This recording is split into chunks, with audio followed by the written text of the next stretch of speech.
আসসালামু আলাইকুম। বাংলা সংবাদে সবাইকে স্বাগত জানাচ্ছি। আমি চিন্তিয়া হক। শুরুতেই সংবাদ শিরোনাম। কবে যুক্তরাজ্য যাবে সিদ্ধান্ত খালেদা জিয়ার, বললেন পররাষ্ট্র উপদেষ্টা। এদিকে নির্বাচন নিয়ে যে বার্তা দিলেন প্রধান উপদেষ্টা।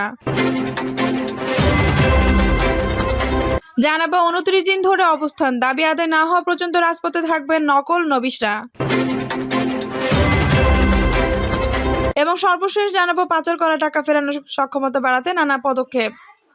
দর্শক শুনছিলেন সংবাদ শিরোনাম, এখন বিস্তারিত। কবে যুক্তরাজ্য যাবেন সিদ্ধান্ত খালেদা জিয়ার, বললেন পররাষ্ট্র উপদেষ্টা। পররাষ্ট্র উপদেষ্টা মোহাম্মদ তৌহিদ হোসেন বলেছেন, সাবেক প্রধানমন্ত্রী ও বিএনপি চেয়ারপারসন খালেদা জিয়ার ভিসা প্রক্রিয়া সম্পন্ন হয়েছে। চিকিৎসার জন্য তিনি যে কোনো সময় যুক্তরাজ্য যেতে পারেন, তবে কবে যাবেন সে বিষয়ে তিনি সিদ্ধান্ত নেবেন। রবিবার বিকেলে পররাষ্ট্র মন্ত্রণালয়ে সাংবাদিকদের সঙ্গে আলাপকালে তিনি এসব কথা বলেন। এক প্রশ্নের জবাবে পররাষ্ট্র উপদেষ্টা বলেন, খালেদা জিয়ার চিকিৎসা নিয়ে আমাদের পক্ষ থেকে সার্বিক সহযোগিতা করা হবে। ভিসা প্রক্রিয়া সম্পন্ন হয়েছে, এখন ওনারা ইচ্ছা করলে চিকিৎসার জন্য বাইরে যেতে পারেন। পাচার হওয়া অর্থ প্রসঙ্গে প্রশ্নের জবাবে তিনি বলেন, পাচার হওয়া অর্থ বা সম্পদ ফিরিয়ে আনার বিষয়ে আমরা চেষ্টা করছি। এটি একটি খুব কনফিডেন্সিয়াল ইস্যু, এটা নিয়ে খুব বেশি কথা বলার আপাতত কিছু নাই। ক্যাথরিন ওয়েস্টের সঙ্গে বৈঠক সম্পর্কে পররাষ্ট্র উপদেষ্টা বলেন, যুক্তরাজ্যের সঙ্গে আমাদের যেসব কূটনৈতিক সম্পর্ক রয়েছে সে বিষয় নিয়েই আলোচনা হয়েছে, বিশেষ করে লিগ্যাল মাইগ্রেশন নিয়ে আলোচনা হয়েছে। তারা বলেছেন যে সঠিক কাগজপত্র দিয়ে তারা জনবল নেবে, কিন্তু এক্ষেত্রে অতৎপরতা ঠেকাতে তারা আমাদের সহযোগিতা চেয়েছেন, আমরা ওই বিষয়ে তাদের সহযোগিতা চেয়েছি। নির্বাচন নিয়ে প্রতিনিধিদের দলের সঙ্গে আলোচনার প্রসঙ্গে তৌহিদ হোসেন বলেন, নির্বাচন নিয়ে তারা আমাদের সহযোগিতা করতে চেয়েছেন। নির্বাচন নিয়ে এখনই সুনির্দিষ্ট কোনো তারিখ আমরা বলতে পারছি না, তবে আমরা চাই একটি সুষ্ঠু নির্বাচন অনুষ্ঠানের মাধ্যমে আমাদের দায়িত্ব শেষ করতে। আমাদের কয়েকটি কমিশন কাজ করছে, কমিশনগুলোর প্রস্তাবের ভিত্তিতে নির্বাচনের পরিবেশ ও তারিখ হতে পারে। আমরা তাদের বুঝিয়েছি যে এখানে কেউ রাজনৈতিক কোনো ফয়দা লুটতে আসেনি। নির্বাচন নিয়ে যে বার্তা দিলেন প্রধান উপদেষ্টা। নির্বাচনের ট্রেন যাত্রা শুরু করেছে জানিয়ে প্রধান উপদেষ্টা ডক্টর মোহাম্মদ ইউনূস বলেছেন, নির্বাচনের ট্রেন যাত্রা শুরু করেছে, এটা আর থামবে না, কিন্তু যেতে যেতে আমাদের অনেকগুলো কাজ সেরে ফেলতে হবে। এই ট্রেন শেষ স্টেশনে কখন পৌঁছাবে সেটা নির্ভর করবে কত তাড়াতাড়ি আমরা তার জন্য রেল লাইনগুলো বসিয়ে দিতে পারি, আর তা হবে রাজনৈতিক দলসমূহের ঐক্যমতের মাধ্যমে। রোববার সন্ধ্যায় অন্তর্বর্তী সরকারের 100 দিন পূর্তি উপলক্ষে জাতির উদ্দেশ্যে দেওয়া ভাষণে তিনি এসব কথা বলেন। প্রধান উপদেষ্টা বলেন, আমাদের সবচেয়ে গুরুত্বপূর্ণ কাজ হচ্ছে এটি অবাধ সুষ্ঠু নির্বাচনের আয়োজনের মধ্য দিয়ে নির্বাচিত সরকারের কাছে দায়িত্ব হস্তান্তর। আমরা রাজনৈতিক দলগুলোর সঙ্গে নিয়মিত যোগাযোগ অব্যাহত রেখেছি, বিভিন্ন ইস্যুতে তাদের মতামত নিয়ে যাচ্ছি। সরকারের সিদ্ধান্ত গ্রহণে এসব মতামত অনেক অংশে প্রতিফলিত হচ্ছে। চলমান সংস্কার প্রক্রিয়ায় তাদের প্রতিটি মতামত সক্রিয়ভাবে বিবেচনায় নেওয়া হচ্ছে। আমরা আশা করছি নির্ধারিত সময় ডিসেম্বর জানুয়ারির মধ্যে সংস্কার কমিশনারগুলো তাদের সুপারিশ মেলা সরকারের কাছে পেশ করতে পারবে। তাদের সুপারিশ নিয়ে আমরা রাজনৈতিক দলগুলোর সঙ্গে ক্রমাগতভাবে আলোচনায় বসবো।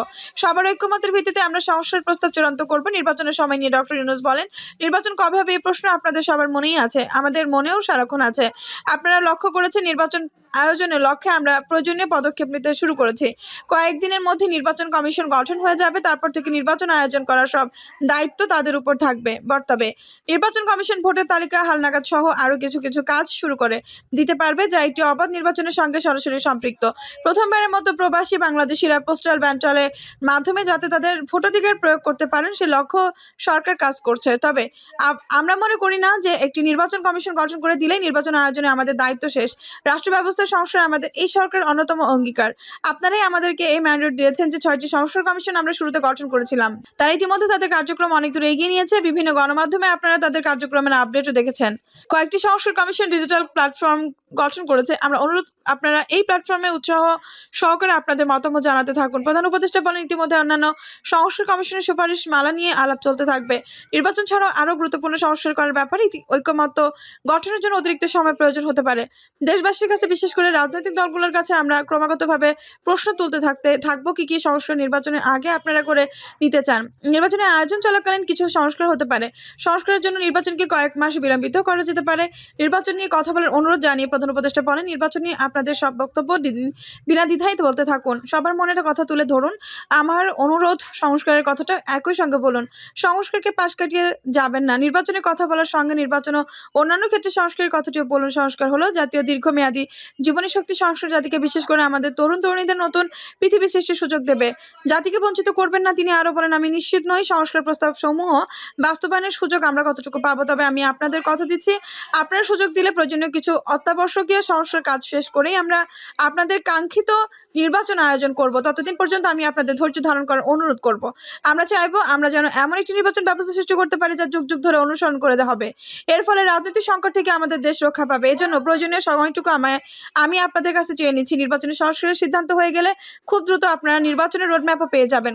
ডক্টর ইউনূস বলেন, অন্তর্বর্তী সরকার সৃষ্টি হয়েছে রাজনীতিকে নীতির কাঠামোয় আনার জন্য এবং রাজনীতির জন্য নতুন পরিবেশ সৃষ্টির নিবিড় আকাঙ্ক্ষা থেকে। এই আকাঙ্ক্ষা পূরণ করা থেকে জাতিকে বঞ্চিত করবেন না।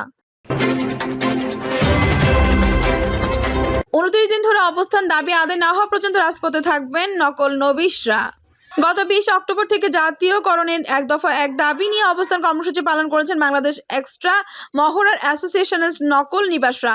স্বাধীনতা পরবর্তী সময়ে সংসদ সদস্য, ভারতের বিভিন্ন পর্যায়ের ব্যক্তিবর্গ ও কর্মকর্তারা নকল নিবাসীদের চাকরি জাতীয়করণের আওতায় আনার ঘোষণা দিয়েছিলেন। এরপর বহু সরকারের পালাবদল ঘটে, কিন্তু নকল নিবাসদের খোঁজ কেউ রাখেনি। তাই যতক্ষণ পর্যন্ত তাদের দাবি আদায় না হবে ততক্ষণ পর্যন্ত তারা রাজপথে থাকার সিদ্ধান্ত নেন।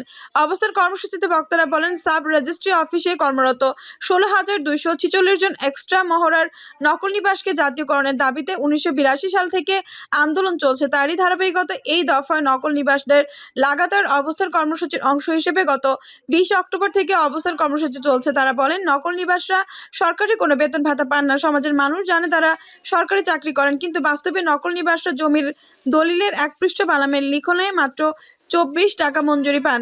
প্রকৃতপক্ষে 1 পৃষ্ঠা বালাম লেখার জন্য জনগণের কাছ থেকে সরকার রাজস্ব নেয় 40 টাকা। সেখান থেকে নকল নিবাসীদের দেওয়া হচ্ছে 24 টাকা, বাকি 16 টাকা রাজস্ব খাতে জমা হচ্ছে।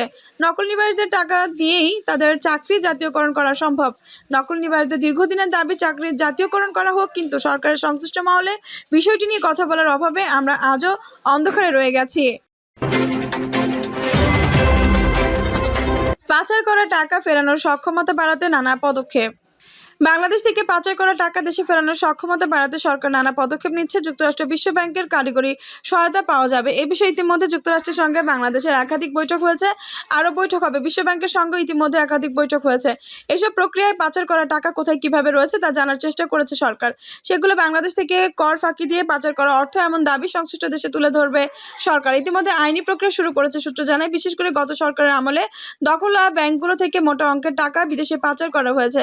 এসব অর্থ কিভাবে ব্যাংক থেকে বের করা হয়েছে সেগুলো বিষয়ে অনুসন্ধান করছে কেন্দ্রীয় ব্যাংক। পরে ওইসব টাকা কোথায় কিভাবে নেওয়া হয়েছে সেগুলো সন্ধান করতে বিশ্ব ব্যাংক বাংলাদেশকে সহায়তা করবে। এ বিষয়ে বৃহস্পতিবার বিকালে বিশ্ব ব্যাংকের সঙ্গে বাংলাদেশ ব্যাংকের একটি বৈঠক হয়েছে। ওই বৈঠকে বলা হয়, দেশ থেকে টাকা পাচারের তথ্য উদ্ঘাটন থেকে শুরু করে বিশ্ব ব্যাংক তাদের কৌশল প্রয়োগ করে কেন্দ্রীয় ব্যাংককে সহায়তা করবে। কেন্দ্রীয় ব্যাংকের তদন্ত কার্যক্রমেও বিশ্ব ব্যাংক কারিগরি দিক থেকে সহায়তা দেবে। এর মধ্যে যেসব ব্যাংক দখল করে টাকা পাচার করা হয়েছে ওইসব ব্যাংকের উপর তদন্তে বেশি জোর দেওয়া হবে। এছাড়া সরকারি খাতে জনতা ব্যাংক থেকেও ব্যাপকভাবে টাকা পাচার করা হয়েছে, সেগুলো অনুসন্ধান করা হবে। এদিকে পাচার করা টাকা ফিরিয়ে আনার বিষয়ে সরকারকে কারিগরি সহায়তা দেবে। এই লক্ষ্যের ওপর ঢাকায় আসছে যুক্তরাষ্ট্রের ট্রেজারি ও জাস্টিস বিভাগের একটি প্রতিনিধি দল। তারা কেন্দ্রীয় ব্যাংক সহ সরকারের বিভিন্ন কর্মকর্তাদের সঙ্গে বৈঠক করবে। ওইসব বৈঠকে বাংলাদেশকে যুক্তরাষ্ট্র কী ধরনের সহায়তা করবে সেটি নির্ধারিত হবে। এই প্রক্রিয়া বাংলাদেশ যুক্তরাষ্ট্রের কাছে পাচার হওয়া টাকা কোনো দেশে কিভাবে রয়েছে সেটি শনাক্ত করার ব্যাপারেও সহায়তা চাইবে। একই সঙ্গে পাচার হওয়া টাকা দেশে ফিরিয়ে আনতে মার্কিন সরকারের সহযোগিতা কামনা করবে। ইতিমধ্যে বাংলাদেশ আর্থিক গোয়েন্দা ইউনিটের মাধ্যমে বাংলাদেশ পাচার হওয়া তথ্যের সন্ধান করে বেশ কিছু ঘটনা শনাক্ত করেছে। ওইসব অর্থ দেশে ফিরিয়ে আনতে আইনি পদক্ষেপ নিয়েছে। দেশের আদালতে মামলা হয়েছে। মামলার রায় পেলে ওইসব সম্পদ দাবি করতে সংশ্লিষ্ট দেশে আইনি ফর্ম নিয়োগ দেওয়া হবে। এ বিষয়ে একটি নীতিমালা হচ্ছে, ওই আইনি ফর্মের মাধ্যমে সংশ্লিষ্ট দেশ থেকে পাচার হওয়া টাকা ফেরতে পদক্ষেপ নেওয়া হবে। দর্শক, এই ছিল এখনকার সর্বশেষ সংবাদ। নিউজটি ভালো লাগলে অবশ্যই একটু লাইক দিন, কমেন্টে আপনার মূল্যবান মতামত জানান। সবসময় আমাদের পাশে থাকতে সাবস্ক্রাইব করে বেল বাটনটি অন করে রাখুন। ধন্যবাদ।